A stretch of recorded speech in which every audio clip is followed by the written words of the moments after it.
Que les bénédictions des manes ancestrales fertiles et viriles de toutes les choses ont toujours été veillent sur vous. Je suis El Mancio Godson. Je remercie toutes les personnes qui suivent notre chaîne commune. Je vous remercie profondément. Je voudrais vous rappeler sans discourir de faire ce geste magique tout simplement en vous abonnant, en cliquant sur abonner et en activant la clochette de notification pour recevoir les notifs concernant de nouvelles publications. Sachez que lorsque vous vous abonnez, vous ne payez rien. L'abonnement sur YouTube est gratuit. Il suffit simplement de marquer votre présence à ce que nous faisons, de dire que ça vous intéresse. C'est juste ce que ça veut dire. Mais ça ne vous demandera pas de payer, ça ne vous fera rien payer.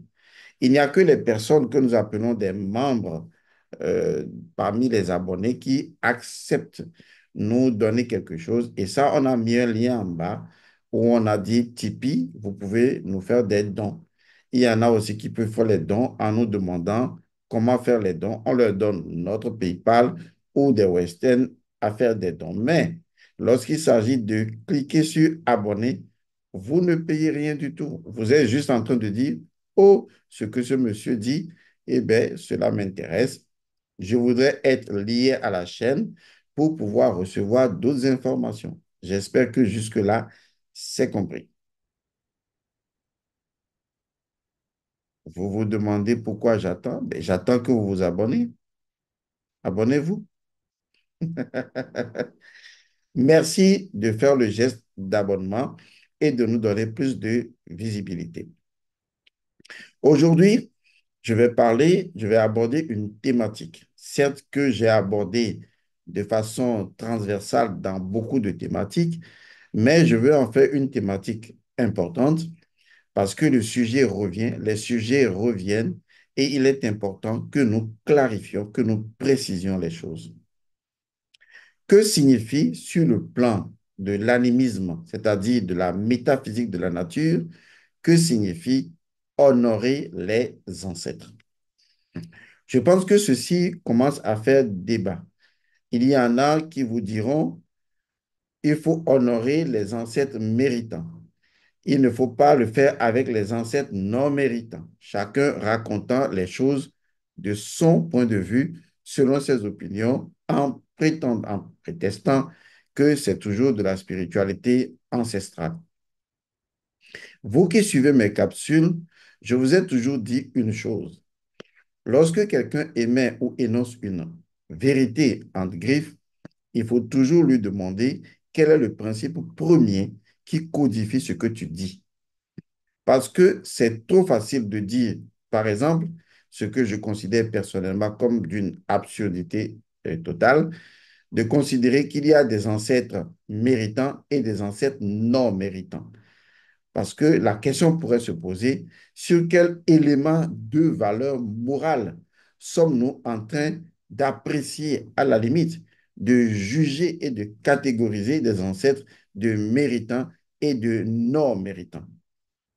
J'étais même jusqu'à aller vous dire, en vous parlant de l'histoire de Adam Dozon, qui a été mal jugé par l'histoire, qui a été considéré comme le traître de l'affaire, alors qu'en fait, eh bien, Adam Dozon, selon d'autres sources, serait naturellement, et je parle du Dan romain de l'époque, serait un véritable patriote.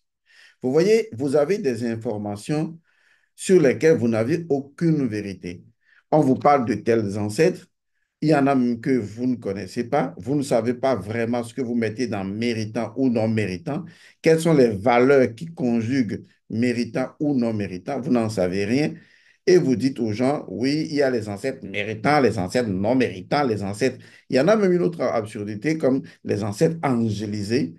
Bon, finalement, on ne comprend plus rien. Ou les ancêtres divinisés, ou les ancêtres. Mais qui va les angéliser? Qui va les diviniser? Je pense qu'il faut mettre la balle à terre et commencer, comme j'ai coutume de le dire, à ceux qui veulent faire preuve de, d'intelligence situationnelle, de réflexion profonde, je vous le dis à chaque fois, lorsque quelqu'un énonce une vérité, il faut toujours lui poser la question, quel est le principe premier qui codifie ce que tu dis? Sur cette chaîne, vous n'entendrez pas les ancêtres méritants, les ancêtres non méritants.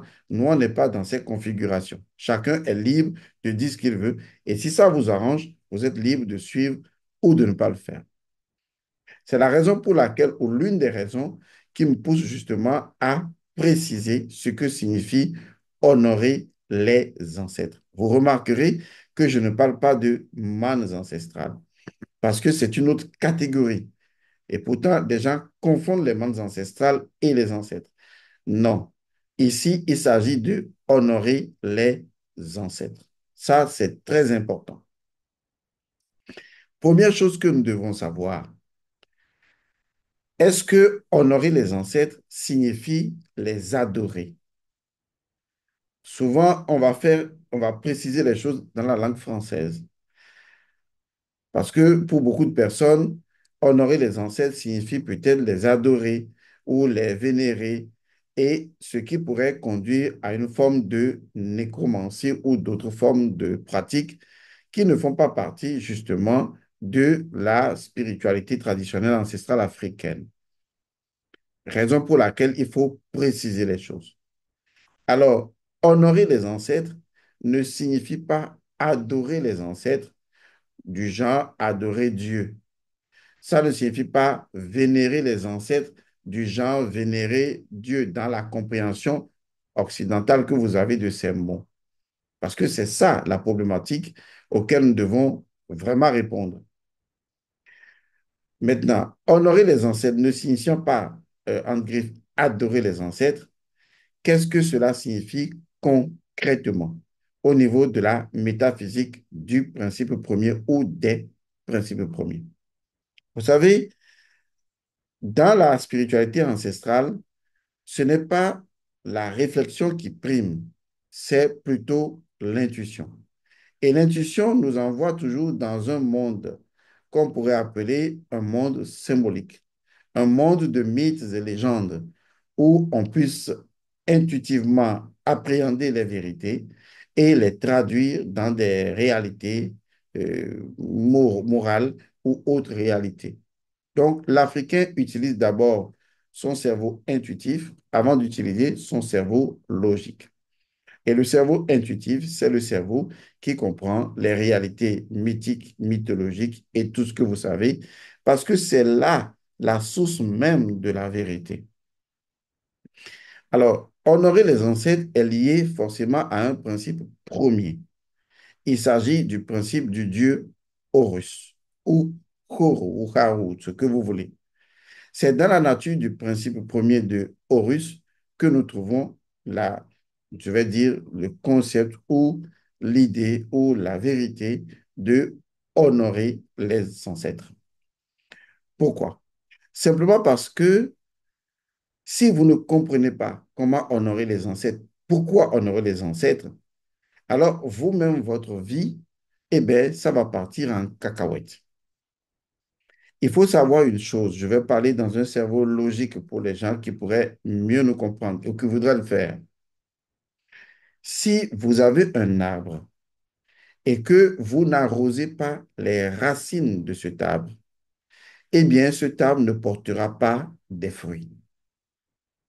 Alors, si nous sommes un arbre et que nous devons porter des fruits représentant le futur, la solidité, la stabilité et l'équilibre de l'arbre représentant le présent, si nous n'arrosons pas les racines représentant le passé, est-ce qu'il est possible que cet arbre-là puisse vraiment grandir de façon saine? La réponse, vous la connaissez, c'est bien sûr non. Ça, c'est l'idée fondamentale qui consiste ou qui a amené à honorer les ancêtres. Et ça, il faut garder cela à l'esprit, puisque honorer les ancêtres se voit représenté sous trois champs d'action que j'appelle le triptyque. Le premier champ d'action, c'est la dimension scientifique. Honorer les ancêtres est purement scientifique. Je vous le garantis, c'est purement scientifique. Deuxième champ d'action, honorer les ancêtres est purement spirituel. Et je vous le garantis, c'est spirituel. Ça veut dire que c'est non seulement scientifique, et on peut le prouver, c'est évidemment spirituel. Et enfin, le troisième champ d'action, le champ le plus important, si on peut ainsi le dire, qui va combiner les deux réalités en une unité pour produire quelque chose, eh bien, c'est le champ magique, le champ de la Yeka. Donc, honorer les ancêtres se trouve représenté sur trois champs. Premier champ, dimension scientifique. Deuxième champ, dimension spirituelle. Troisième champ, dimension magique. Ce qui veut dire que celui qui n'honore pas les ancêtres se prive complètement de ces trois champs d'action. Et donc, sa vie va se dérouler de façon très déconcertante, de façon très déséquilibrée, comme je viens d'en donner le schéma. Si vous avez un arbre et vous n'arrosez pas ses racines, l'arbre ne pourra pas porter des fruits. Et c'est ainsi que cela marche. Et donc, c'est dans l'histoire de Horus que l'on retrouve le fait d'honorer les ancêtres. Pourquoi dans l'histoire d'Horus? Dans la tradition spirituelle africaine, il faut d'abord comprendre ce qu'on appelle l'enfant. L'enfant est le sauveur de son père. Et ça, c'est une idée africaine fondamentale. L'enfant est le sauveur de son père. Ce n'est pour rien que l'histoire de Horus a été racontée encore et encore sous diverses formes. Pour que Horus mérite d'être intronisé, il doit tout simplement, disons, incarner son père. Il doit sauver son père. Dans l'histoire de Seth et Horus, Horus a sauvé, je dis bien Horus a sauvé Osiris, avant même que Osiris, son histoire avec Seth ne commence. C'est en cela qu'il faut comprendre ce qu'on appelle Horus l'aîné, Horus l'ancien, Horus de l'égrégore de Kama. La plus grande divinité ancienne, ce n'est pas Osiris, ce n'est pas Osiré, c'est bien sûr Pharaon, c'est bien sûr Horus. Dans ces différentes réalités, d'abord en tant que Horus l'ancien. Et ça, il faut bien le comprendre. Ce qui veut dire que c'est l'enfant qui sauve son père. C'est pourquoi dans les traditions africaines, il y a cette forte idée de la part des parents de dire mon enfant va m'honorer. Parce que dans la tradition africaine, il n'y a pas de différence entre le passé, le présent et le futur. Les trois se trouvent dans l'instant présent. Du moins, quand on sait que les morts ne sont pas morts et qu'ils représentent notre soi-disant passé, d'accord? Que les morts ne sont pas morts qui représentent notre soi-disant passé, ça veut dire que, justement, celui qui vit dans la réalité aujourd'hui de l'instant présent ne vit pas seulement dans l'instant présent, il vit dans l'instant présent qui intègre en même temps ce que j'appelle le passé. Et donc, pour le concept africain, le passé, le présent et le futur sont maintenant ici ensemble. Et donc, le fait qu'un enfant honore son père dans le présent, ou on va le dire comme ça, honore ses ancêtres dans le présent, ce n'est pas perceptible dans l'espace magique de la spiritualité ancestrale comme si c'était honorer ses parents passés. C'est comme si dans l'actualité du moment présent, le passé a son mot à dire. Et de telle sorte que le futur même lui-même ne se trouve pas dans une dimension extrapolée. Non, le futur est là maintenant et a son mot également à dire, comme si les trois instances se déroulaient maintenant simultanément. C'est ce qui permet d'ailleurs de comprendre d'où origine cette idée d'ancêtre, si ce n'est de la quatrième dimension, parce que c'est justement la dimension où se positionnent les ancêtres. Et cette dimension prend en compte le fait que Le passé, le présent et le futur se déroulent maintenant, en ce moment même. Dans notre réalité, on ne perçoit pas les choses comme ça.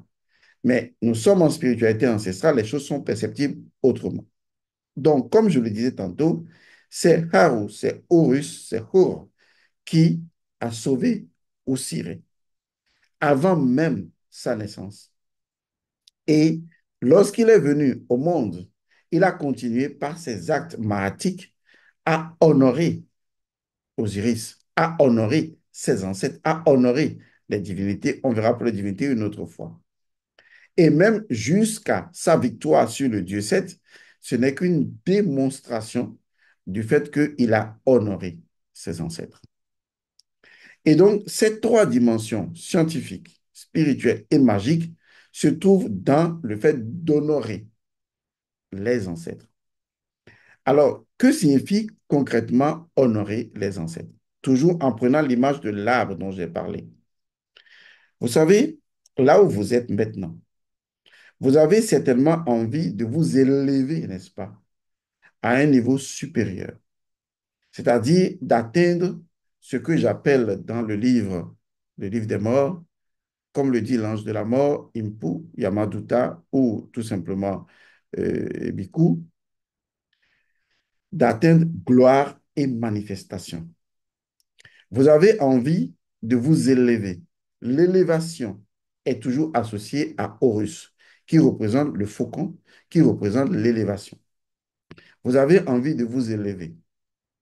Mais si vous voulez vous élever, étant donné que vous n'êtes pas vous seul un individu présentiel, vous êtes un individu qui porte naturellement un passé. Et ce passé, il est rempli de mémoires. Et ces mémoires sont des mémoires anciennes, des mémoires ancestrales. C'est-à-dire qu'en fait, dans votre sang, qui est dans l'actualité du présent, mais représentant des éléments du passé, se trouvent vos ancêtres ou des mémoires ancestrales qui font partie de vous dans le présent. Vous commencez à comprendre et que leur réalité, tout comme votre réalité combinée, vont pouvoir définir quel type de futur vous devrez avoir. Et donc, pris ainsi, la question à se poser, c'est est-ce que vous allez vous élever seul? Donc, est-ce qu'un tronc, et vous, vous êtes le tronc, ou vous êtes l'arbre sans la racine, vous pouvez vous élever seul, ou bien vous avez besoin d'arroser les racines. Cela veut dire clairement que si vous voulez vous élever vers le ciel comme un arbre, vous êtes obligé d'aller d'abord honorer les racines. Si vous voulez vous honorer en vous élevant comme un faucon dans le ciel pour atteindre gloire et manifestation, vous devriez d'abord aller vers vos racines pour en faire gloire et manifestation. Vous devez glorifier vos ancêtres. Vous devez les honorer. Vous devez les élever. Dans la tradition spirituelle africaine, le fait d'élever quelqu'un fait partie d'un art magique qu'on retrouve dans les panégyriques. Ça permet justement, à travers le pouvoir de la parole, de pouvoir convertir, selon la tradition égyptienne ancienne qui dit ceci est, ceci n'est pas, mais ceci est, de construire ou de reconstruire l'entièreté de la vie de vos ancêtres. Parce qu'en réalité, ils ne sont pas dans le passé, ils sont dans l'actualité du présent. Et si vous les honorez, encore que les rituels sont intemporels et atemporels, une fois que vous allez les honorer, ce n'est plus vraiment eux que vous honorez, puisque ce que vous allez honorer fondamentalement ne sont que des mémoires dont vous êtes dépositaire, que vous avez en vous et qui constituent une partie de vous. Donc, en honorant vos ancêtres de façon très pure, en réalité, eh bien, ce sont vos mémoires que vous portez, que vous êtes en train d'honorer. Et donc, vos racines que vous êtes en train d'élever en gloire et manifestation, et ce sont vos racines qui peuvent vous élever à leur tour. Autrement, il n'y aura pas d'élévation possible. Donc, honorer les ancêtres fait partie de quelque chose de systémique. Cela veut dire que je veux avancer, j'ai des racines, je dois les préserver, les arroser, et je pousse. Et ensuite, je produis des fruits. Car toutes les énergies qui vont se déployer dans le futur en passant par le présent viennent de mon passé. Cela veut dire que les fruits que je porterai demain en tant qu'arbre proviennent d'abord de mon passé. Et cela également est en relation avec le monde souterrain, le monde chthonien, qui est également le monde des défunts, si on peut ainsi le dire. Et donc, ce monde-là, je transporte tout ça en moi et je dois pouvoir les élever pour pouvoir produire des fruits. Surtout garder la signification de élever, parce que c'est en relation avec également Horus, comme le serpent dressé. Ça signifie élevé, le serpent dressé. Vous voyez, c'est toujours le nom de Horus, puisque c'est toujours lié à l'œil d'Horus. C'est le serpent dressé. Le Raus, c'est toujours élevé. Il faut bien comprendre. Parce que élevé peut être en relation avec éveillé, illuminé, transcendé. Vous comprenez donc qu'en réalité, les histoires de ancêtres méritants, ancêtres non méritants sont des histoires bidons. Ça n'a rien de concret. En réalité, vous avez une responsabilité que vous devez assumer. Et votre responsabilité consiste à honorer. Et dans le mot honorer se trouve justement un certain nombre de paradigmes qu'il faut prendre en considération. Parmi ces paradigmes-là se trouve justement le fait de purifier vos ancêtres, le fait de glorifier vos ancêtres, le fait de libérer vos ancêtres, le fait de faire croître l'énergie du cas de vos ancêtres, le fait de reconstruire vos ancêtres, le fait de les libérer, de les affranchir de leurs conditions passées. C'est-à-dire, quand on dit honorer, vous ne voyez qu'un seul mot, alors que c'est faux. Ce n'est pas un mot, c'est toute une histoire, c'est toute une vie, c'est un paradigme, c'est un principe. Et c'est un principe aurien. Vous savez, par exemple, que l'être humain suit un cheminement initiatique pour s'élever dans sa transcendance. On est d'accord. Et ça, c'est le fait de vous honorer. Est-ce que vous voyez? Donc, quand on vous dit honorer vos ancêtres, il n'y a pas d'ancêtre méritant, ancêtre non méritant, ancêtre, disons, assassin ou non. Quelle est votre responsabilité, vous, en tant qu'enfant? Premièrement, vous devez sauver vos ancêtres. C'est pourquoi j'avais déjà dit, les ancêtres ont été torturés, jetés dans la mer, esclavagisés et tout. Vous allez dire qu'ils ne sont pas méritants parce que c'est de leur faute d'être esclavagisés. Non, on n'a pas à juger les ancêtres. Un enfant ne juge pas ses ancêtres. Ça n'existe pas. Les considérer méritants, non méritants, c'est un jugement. Mais quelle est votre responsabilité? Parmi le fait d'honorer, il y a justement le fait de réparer le passé. Vous allez me dire, mais le passé est passé. Non, le passé n'est pas passé. C'est pour ça que je vous dis, il faut d'abord que vous veniez dans l'espace magique pour comprendre que de votre dimension numéro 3, vous percevez que le passé est passé. Mais dans la dimension 4, qui est la dimension magique, le passé est dans l'actualité. Si vous ne changez pas de paradigme, vous ne pouvez pas vous en sortir.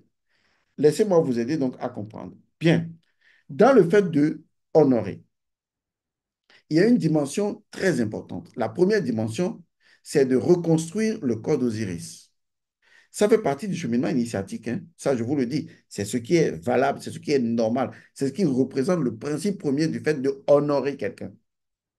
Honorer quelqu'un, c'est d'abord, premièrement, reconstruire les morceaux du corps d'Osiris. C'est reconstruire Osiris. C'est rassembler Osiris. C'est ce qu'on appelle le mystère isiaque.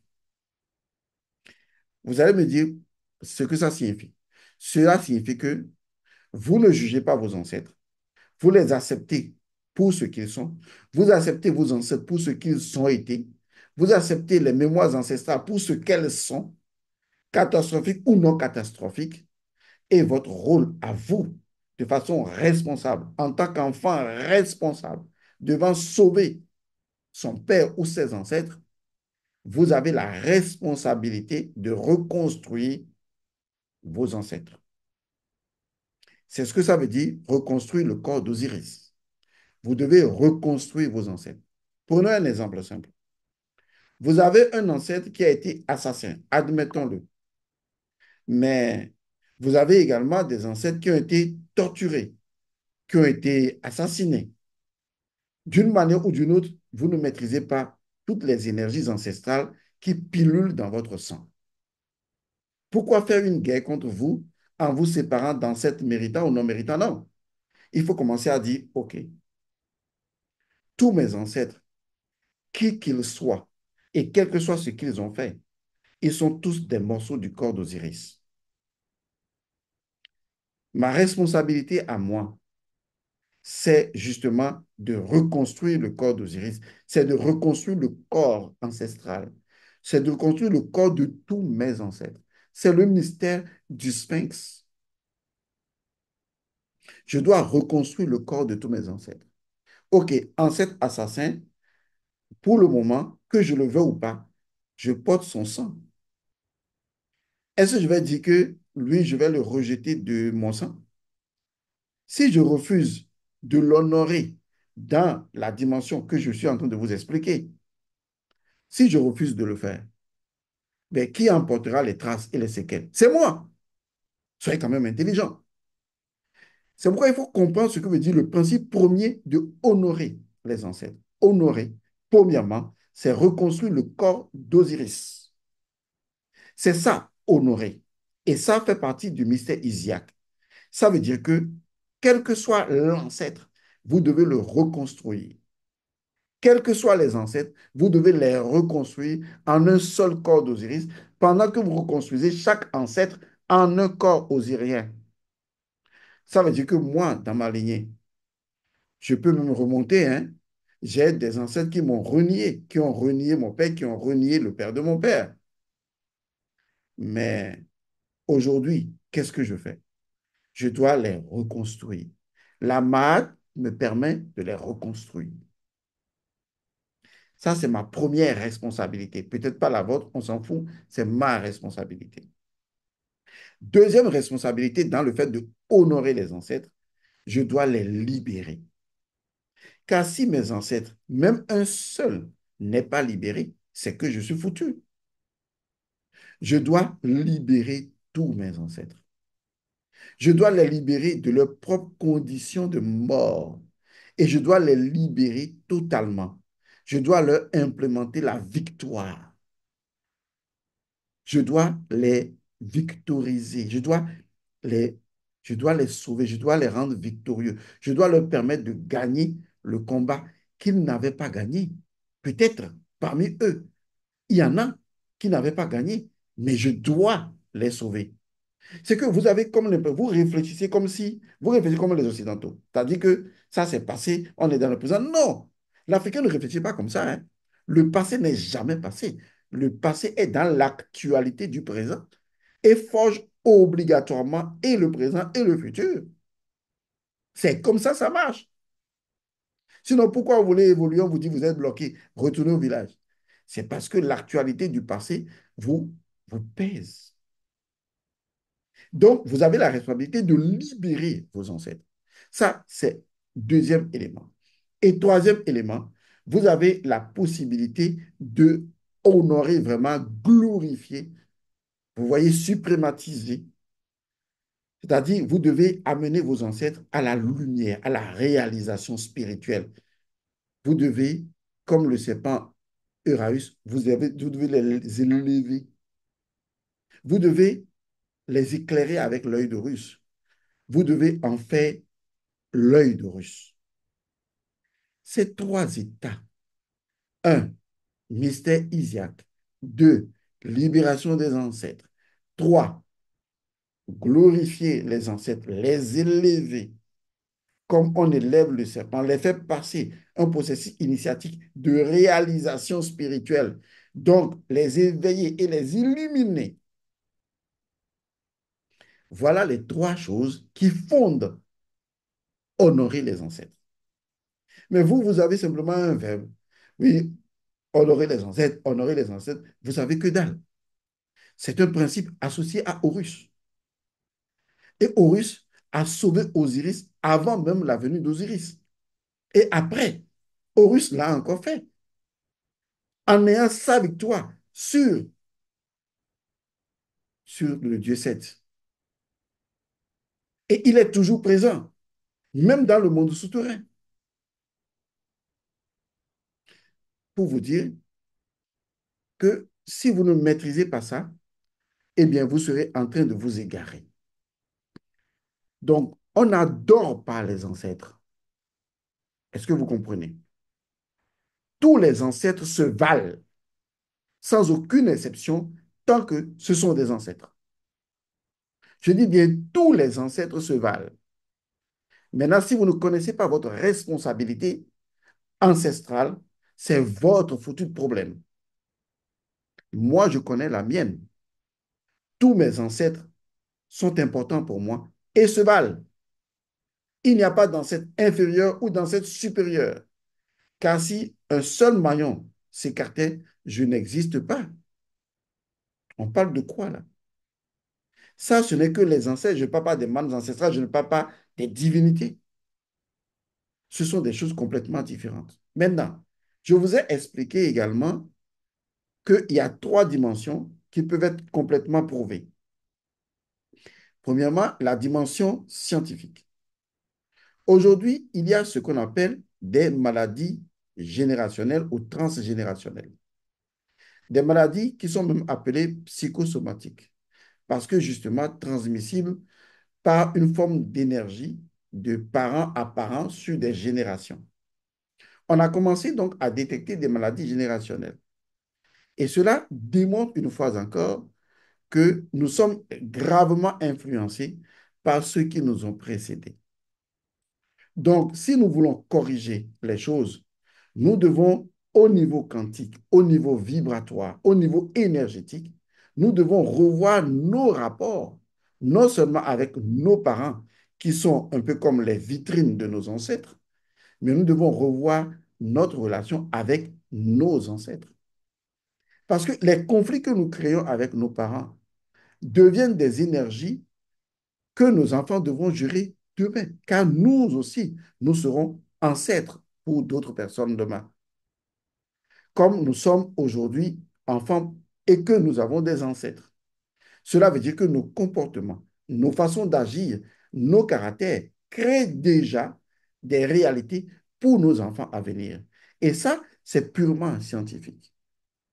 Et le fait donc de retourner dans l'énergie transgénérationnelle et de procéder à une forme de psychanalyse, à une forme d'introspection mentale, à une forme de retour énergétique sur des choses anciennes pour les conscientiser, change carrément la donne.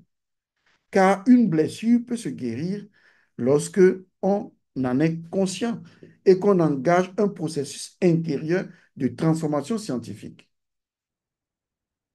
De la même façon, honorer les ancêtres a une dimension purement spirituelle parce que nous sommes constitués d'énergie.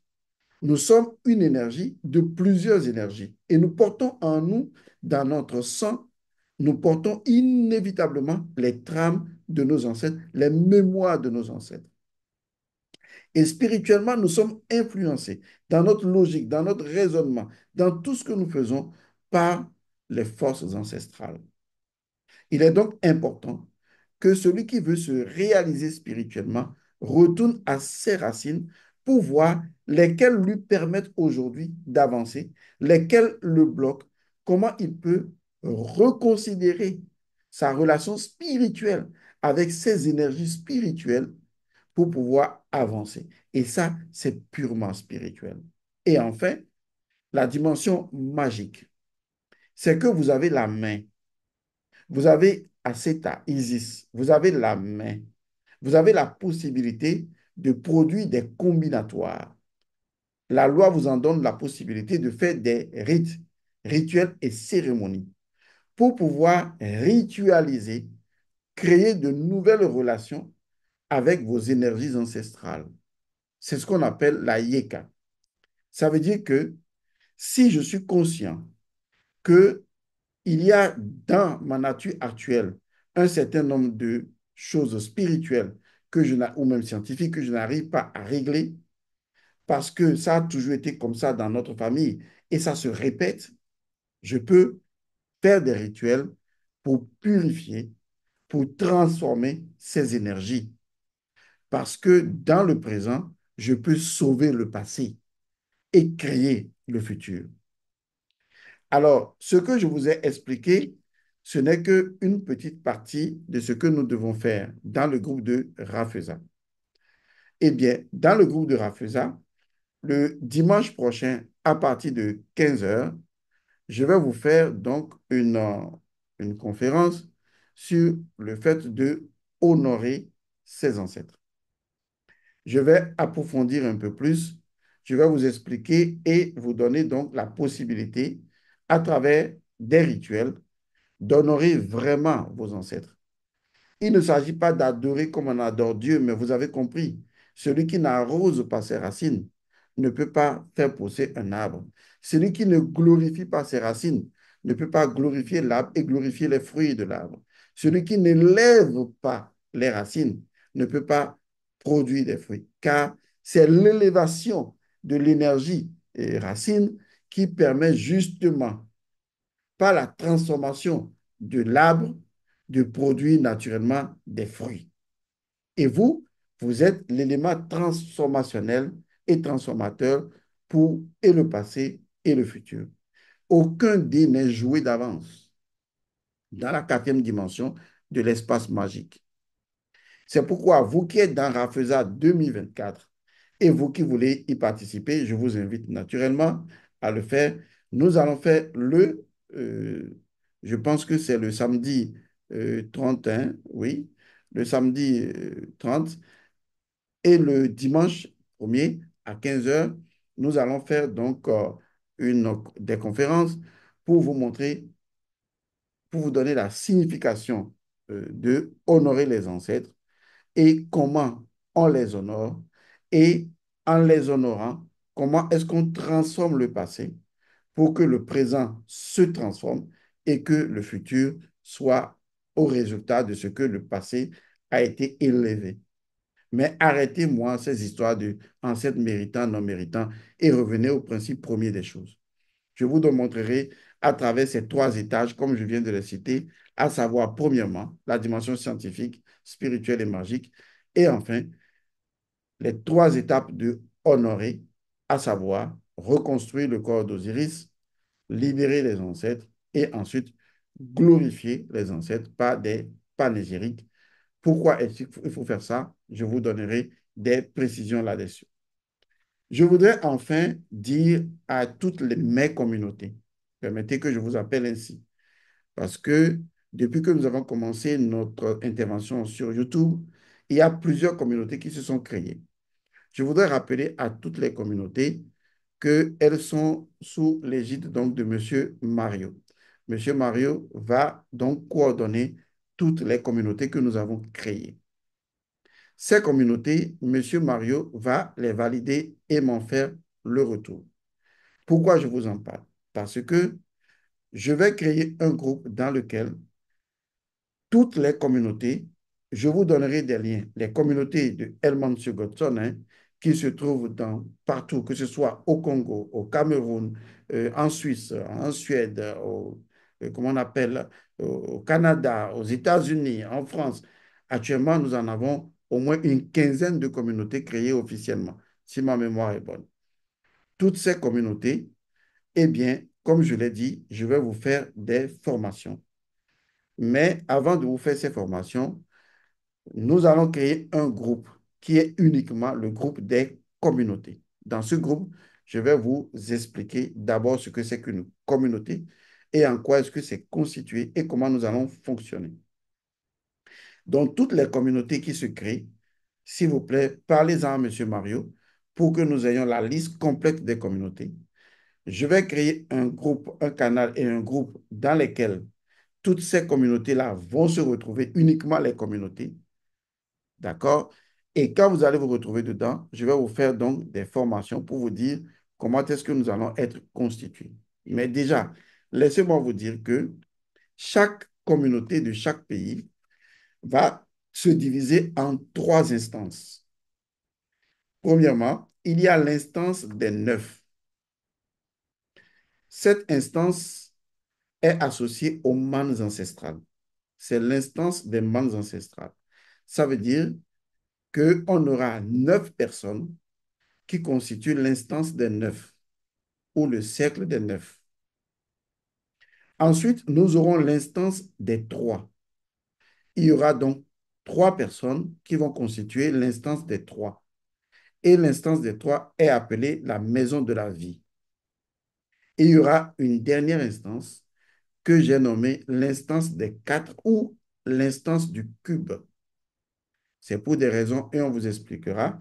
Cette instance est constituée de 6 personnes et donc cette instance va s'occuper de la maison chtonienne, de la maison souterraine.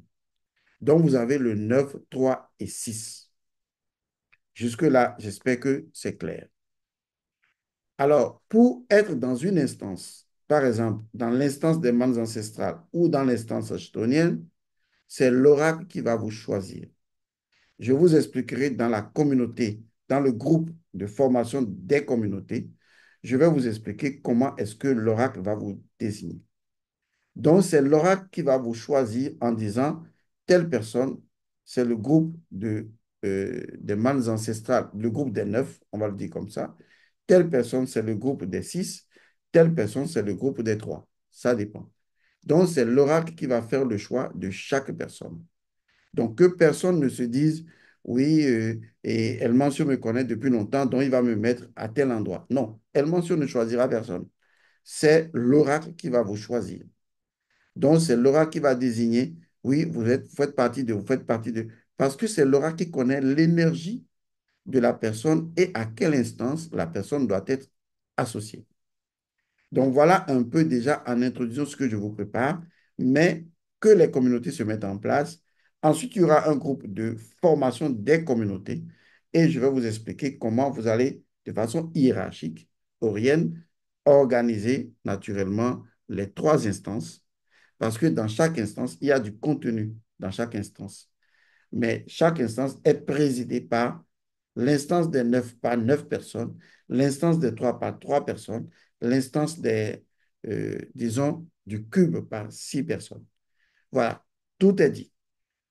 Je vous invite donc, vous qui voulez continuer à comprendre comment honorer les ancêtres, je vous invite dans le groupe de Rafeza 2024, samedi et dimanche à 15 heures, où nous allons donc expliquer et vous proposer des rituels pour honorer les ancêtres à travers le fait de reconstruire le corps d'Osiris, libérer les ancêtres et enfin glorifier les ancêtres.